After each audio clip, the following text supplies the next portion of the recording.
So today, we're tackling the crisis unfolding in Minnesota. But here's the thing. We're not going to look at it as just another political showdown. Instead, let's treat this as a journey into our own minds. Because what if I told you this whole thing has almost nothing to do with ice and everything to do with a cognitive trap that you and I have already fallen into? Okay, let's get into it. Just let that sink in for a second. Whether you look at what's happening in Minnesota and see a necessary mission to restore order, or you see a monstrous act of federal tyranny, this quote is basically saying your opinion was cooked and ready to go before you even knew the facts. It suggests we're all kind of walking into a psychological trap. All right, so here's the setup. Operation Metro Surge kicks off in Minneapolis. It's chaotic. In the middle of it all, 2 local residents, Renee and Alex Pretti, are killed. And the city, well, it just erupts. But the event itself becomes this perfect Rorschach test, like one of those ink blots where 2 people can look at the exact same image and see 2 completely different, opposing realities. To really get what's going on here, we need a new concept. Let's call it the mirror of malice. And trust me, this isn't just about people disagreeing on politics. This is about a cognitive trap that literally distorts how we see the world. It all kicks off with this little bit of brain wiring, partisan-motivated reasoning. You have to understand, this is a reflex. Your brain's #1 job isn't to find the objective, capital T, truth. Its top priority is to protect your identity, to make sure you stay in good standing with your tribe. So any facts that make your team look bad, yeah, they get tossed out. But facts that make the other side look bad, oh, they get put on a megaphone. It's basically a survival mechanism for our social selves. And that reflex leads us right into the mirror of malice. This is the trap. This is where we look at something happening and our judgment of whether it's justice or tyranny has nothing to do with the action itself and everything to do with the political jersey the person doing it is wearing. We literally project the worst parts of our own side onto our opponents, seeing evil in their actions while giving our team a total pass for doing the exact same thing. Okay, so how does this brain trap actually show up in the real world? Well, it takes the form of something we've all seen, and let's be honest, probably all felt. It's called selective moral outrage. Let's really dig into how this thing works. Selective outrage is the big red flag. It's when federal agents are on the streets and our party is in charge and we barely notice. We might even call it a good thing. But when the other party is in charge, that exact same deployment suddenly becomes a fascist siege. It's pure hypocrisy, right?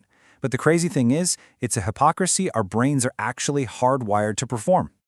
And this slide just lays it out so perfectly. Check it out. In 2022, a president from Party A sends federal agents into a city. The story everyone on that side tells, oh, this is necessary for law and order. Fast forward to 2026, a president from Party B does the exact same thing. And suddenly, the story flips 180 degrees to, this is unacceptable tyranny. The action is identical. The only variable that changed was the party in the White House.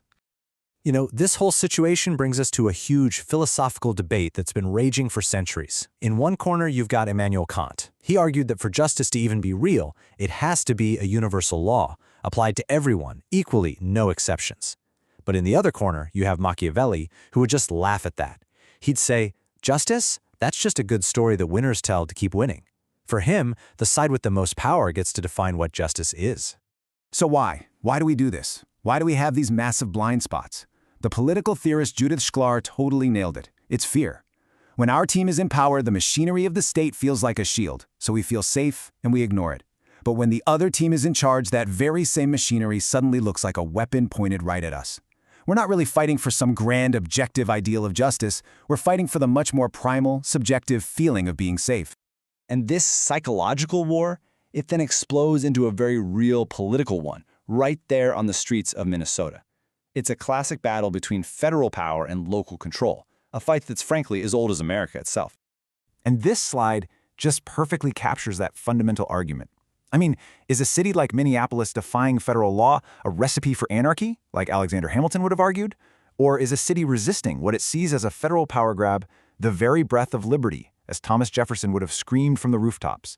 What's happening in Minnesota is just the latest chapter in the story that America has never really finished writing. But then, Frederick Douglass throws this incredible new idea into the mix, the concept of a higher law. He's reminding us that what is legal is not always what is just. If the law of the land demands that you do something monstrous, like the Fugitive Slave Act did in his day, then breaking that law isn't a crime. It's a moral imperative. And that forces us to ask this really uncomfortable question. When a federal law and a community sense of morality smash into each other, who is the actual criminal? Is the agent who's just following a legal order? Or is it the citizen who's protecting their neighbor because their conscience tells them to? Now take all of this conflict, all of this confusion, and then pour gasoline on it. That's what our modern world does. Our media, our technology, even our language, they supercharge these divisions, locking us into these echo chambers where finding any kind of objective truth feels, well, it feels impossible. I mean, just look at this. It's wild. We're not even using the same dictionary anymore. To side A, justice is following the rules. To side B, it's about protecting people. To one side, violence is a broken window. To the other, it's a family being torn apart by a policy. And safety? To one group, it means more federal agents, and to the other, it means fewer. Seriously, how can we even have a conversation if the words we use mean opposite things? George Orwell saw this coming a mile away. He warned us, when our words lose their shared meaning, they stop being tools for communication and they just become weapons. We can't think clearly together anymore because the very tools we use for thinking, our words, are broken. And the result of all of this is what you could call the narrative prison. It's like we're all in a digital solitary confinement. Our feeds and our news channels build this perfectly sealed-off reality around us, where our brain just automatically rejects anything that doesn't fit the story our tribe is telling. And you want to know the most dangerous part? The prisoner has no idea they're even in a cell. So are we just stuck? Is there a way out of this?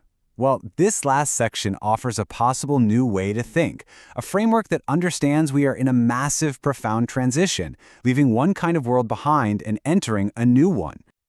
You can think of it as a shift from the age of Earth to the age of wind.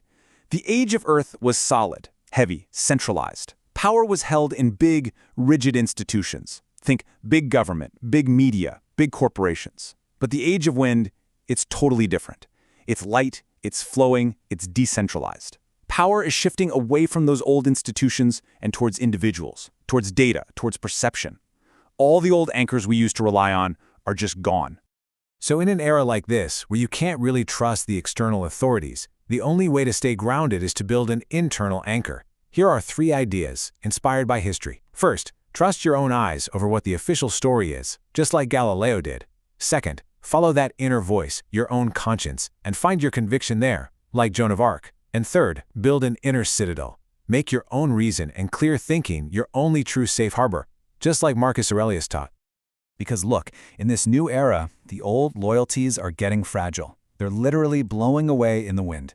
The choice that's in front of us is becoming so much bigger, so much deeper than just choosing between party A or party B. It's about how we choose to live in a world where all the old rules are breaking down. And that really just leaves us with this final question to think about. In this new age of wind, what are you? Are you a stone, so heavy and rigid, clinging to old partisan identities that you're just destined to crack and crumble under the pressure? Or are you a seed, right enough to travel on the wind, carrying your own truth and your own core of humanity inside you, ready to plant yourself in new ground and grow? The choice really is up to you.